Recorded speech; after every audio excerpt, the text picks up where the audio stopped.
गांव के बाहर एक पुराना रेलवे स्टेशन था। एक झोपड़ी में रहता था रघु, लेकिन नजरें चुराकर, जैसे उसे इंसान ही न समझते हो, जो गांवों की जिंदगी पर एक डॉक्यूमेंट्री बना रहा था। सड़क हादसे में मेरी बीवी और बेटी दोनों चल बसी, तो नौकरी किसके लिए करूं? मैं टूट चुका था और उसके बारे में एक वीडियो डॉक्यूमेंट्री बनाई, छुपा हुआ इंसान।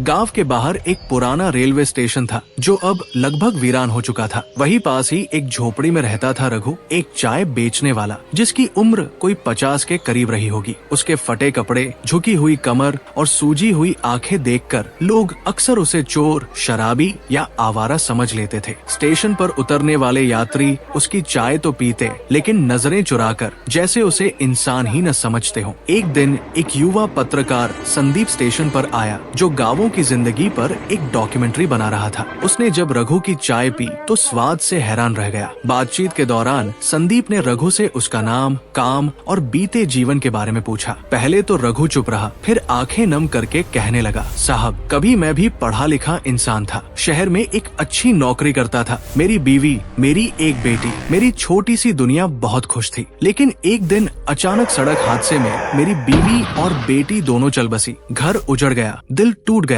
संदीप चौंका, फिर आपने नौकरी क्यों छोड़ी? रघु ने गहरी सांस ली और बोला, साहब, जब जिंदगी ही खाली हो जाए तो नौकरी किसके लिए करूं? मैं टूट चुका था, शराब का सहारा लिया और फिर सब कुछ हाथ से फिसलता चला गया। नौकरी गई, रिश्तेदारों ने किनारा कर लिया, मैं इस गांव में आकर बस गया। अब यही चाय की दुकान है जो पेट पालती है। संदीप की आंखें भर आई। जिस इंसान को लोग बुरा समझते थे, असल में वह तो हालात का मारा हुआ था। उसके अंदर आज भी एक अच्छा इंसान जिंदा था, बस हालात ने उसे दुनिया से छिपा दिया था। अगले कुछ दिनों तक संदीप ने रघु के साथ समय बिताया और उसके बारे में एक वीडियो डॉक्यूमेंट्री बनाई, छुपा हुआ इंसान नाम से। वीडियो वायरल हो गई। लोग रघु की कहानी जानकर भावुक हो गए। कुछ लोगों ने पैसे भेजे, किसी ने उसके लिए कपड़े और नया ठेला भिजवाया। रघु की दुनिया धीरे धीरे फिर से बसने लगी। अब उसकी चाय की दुकान पर भीड़ लगने लगी और वो मुस्कुराना सीख गया था। एक दिन रघु ने संदीप से कहा, बेटा, तू न होता तो लोग मुझे बस एक गिरा हुआ आदमी समझते रहते।